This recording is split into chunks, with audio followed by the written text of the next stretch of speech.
So we have just a swap of speakers now. So Sarah will be in half an hour from now because she was doing her session, and we thought that we would allow her to have a break between sessions. We do not condone slavery here, so she's taking half an hour off, and then so Kelly is coming on now, so you don't want to miss that. There's also a session upstairs. The Accenture breakout session is upstairs, starting at 4 o'clock. So we're gonna keep rolling along here, and if you're in the wrong place, that's fine, but I don't think you are. I'm always intrigued by people who spend their entire life in school with a goal of getting somewhere and then get there and then look at it and say, this is not what I want. And it's happened to all of us. It will happen to you. I'm fairly certain of it.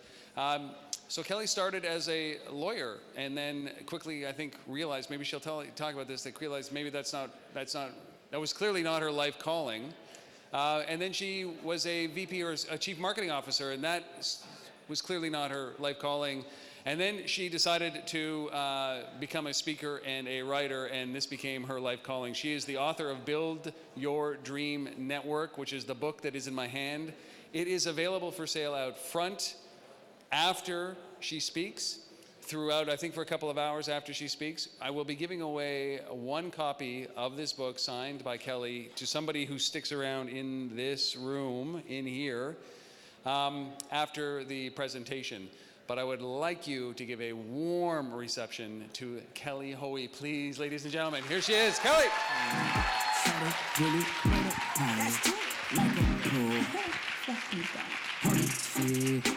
Hey, Ottawa. Good to be back. I talked to someone earlier and they said what I wasn't allowed to do was sit here and read off my mobile phone. So I will put that down. And then the folks from Legacy said to me, what are you going to talk about? And I said, I don't know what the fuck I'm going to talk about this year. And after seeing my friend Mike Smith's, the tweets from his remarks, I think I just might as well just go home. Was Mike great? Who heard Mike?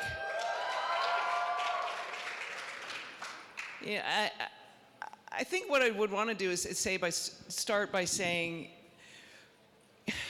some people in life are like Mike, that you find at a very early point in your life what you want to do, and you find that North Star, and then you have to be relentless and pursue that. Some of us have a more meandering journey.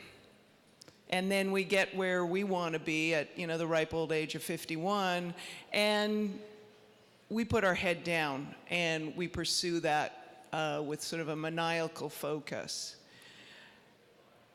Throughout it all, you fight your anxiety and you fight your doubt and you worry about failure. And while I think maybe I could sit here and talk to you about networking, what I want to really talk to you about is how you mitigate failure and how do you put yourself in an environment where you can take risks and understand the risks that you want to take, and how you create an environment for yourself where you can pursue your possibility.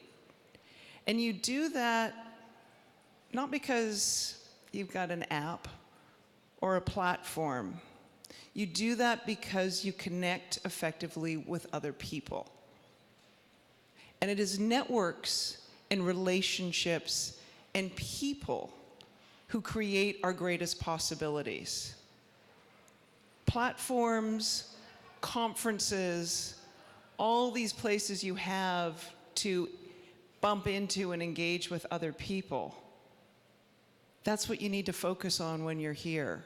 I may say something that's interesting, Mike may say something that's inspiring, but at the end of the day, for all of you, it's the close relationships and your ability to grow and nurture relationships with other people that will determine whether or not you're successful. If you want to mitigate failure, to borrow from Catherine Finney, one of the people I interviewed in my book, you want to mitigate failure, build your network, build your community, be the type of person that other people want to help because you want to help other people. So got my little introduction and my bit of my background for those who didn't hear me when I spoke last year. Started my life and career, I want to say boringly enough, in Victoria, British Columbia, where I'm from. Newlyweds and nearly deads. It's absolutely true about Victoria. There's a reason I am from there. So grew up in Victoria, did what I was supposed to do. Put your head down, go to school, do 2 degrees because that's what your parents expected you to do. Did a law degree because I didn't want to do all the crap that had to do with getting an MBA. And my father's a veterinarian, and so science was out, was not going to do anything to do with that. Practiced law in Toronto, moved to New York in 1998, and around 2001 had that experience of, it's not rightly working out. This is not rocking my world, and decided to make a career change and made a discovery. I didn't have the network to make the change. I wanted a job that was word of mouth. Even in an era where there was recruiters and job boards, help wanted ads, classifieds, all those things where you find a job, maybe I was ahead of the way we hire these days. This was a word of mouth job, and I didn't have a network that could work the word of mouth to get me that job. So I had to build it. And that took 18 months. Now we can say, heck, that was 2001, that was before 2002, 2003, 2004, that was before LinkedIn, Facebook, the vibrancy of those kind of platforms. But those platforms are still what? Fueled by people. And trust and reputation are still the basis of everything you're doing and should be doing. How do you build trust? How do you reinforce your reputation? How do you mitigate failure? So built the new network and promised myself I would never be in that situation again. Moved into a job which I would like to think, even though I was working for a big New York law firm, just so people know, big New York law firms are billion-dollar businesses. And so, you can say, oh, you're working for a law firm. I was working for a billion-dollar business, all right? So you're thinking big company, lots of money. They would give me like a paper clip, a half-used Jiffy marker, and a cotton ball, and say, here, Kelly, here's the resources, could you build? And I had all these like big important projects. Oh, that's the most important thing, Kelly. It's our people. Most important thing in this company. Anyway, you have no staff and no budget, but would you build the program? So, I very much feel like my entrepreneurial career started back in 2004, even though I was in this billion-dollar company. The lesson from that was, wherever you are, whether you're working, whether you're in school, let's even put it in that context, whether you work for a small company or you work for a big company, you need to build relationships within your company. Sometimes the only way you get things done is with the help of your colleagues. If they're the ones, in my case, they were the ones with the budget.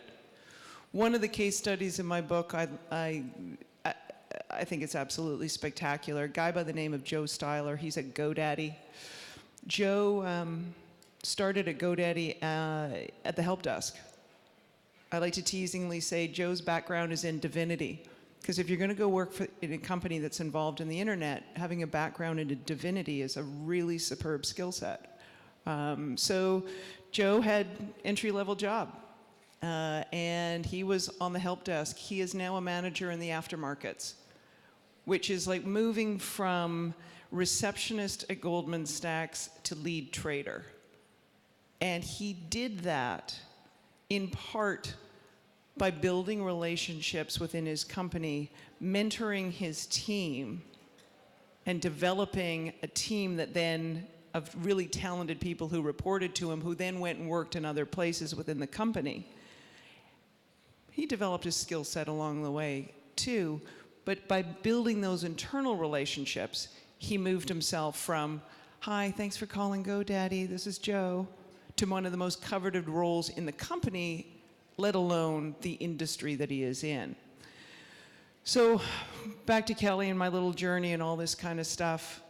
I had the chance in 2009 to leap out of a job, big old job, into the world when I became the first president of a global networking group called 85 Broads. And that opportunity came to me because the founder of 85 Broads needed to know who I was and what I was doing, because I was asking the right questions by being an active member in her network and an active participant in what I was doing. So for all of you, I look out and say, you know what? You're thinking about how am I going to build that network and where am I going to engage people to grow my career? I'm just a student. This is when you volunteer and do things like Legacy. This is when you're not just passively sitting in an audience, but you're putting yourself out there and getting involved and showing people, both in your actions and your involvement, what it is that you're capable of. And that lesson has led to, everything that has happened to me since then has happened because my network knows what I am capable of. I like to say to people, we live in an era now where it's not who you know or what you know, but who knows what you know. What is the information you're putting out there in the world? What are you sharing with people? What are you asking them to find you for? And think about that with respect to every single thing you do. As I said, I want to talk to you about failure and how you mitigate failure. Failure is a result of not having that support network. What are you asking your network to do, and how are you asking them to find you? When it comes to thinking about networking, because I know, the title on my damn book, and subject that scares the bejesus out of most of us. Networking for me is every single human interaction. It was your choice to be in this session today. It was your choice to come to this conference. It may have been your choice to post on Snapchat or Facebook that you're here. It may have been your choice to share tweets through some of the sessions. It's who you sat next to. It's your voicemail message, it's your email signature line. It's every chance you have to interact with another human being. So ask yourself, am I networking myself in the most effective way to showcase to other people what I am capable of and how I am able to help them get where they are going? Because only through the help of other people, not the speed of a swipe or a tap or a click, do we get where we're going in life. And now, I got a damn book out. So, entrepreneurs in the room. Who have I got in the room as an entrepreneur or pursuing their own venture? Come on, put your hands up. There's got to be someone in the room. What, we got everyone looking for jobs in this room? What's going on now? Are we entrepreneurs or we're not? All right, if you're an entrepreneur, I got to tell you right now, you're one thing. You're an entrepreneur.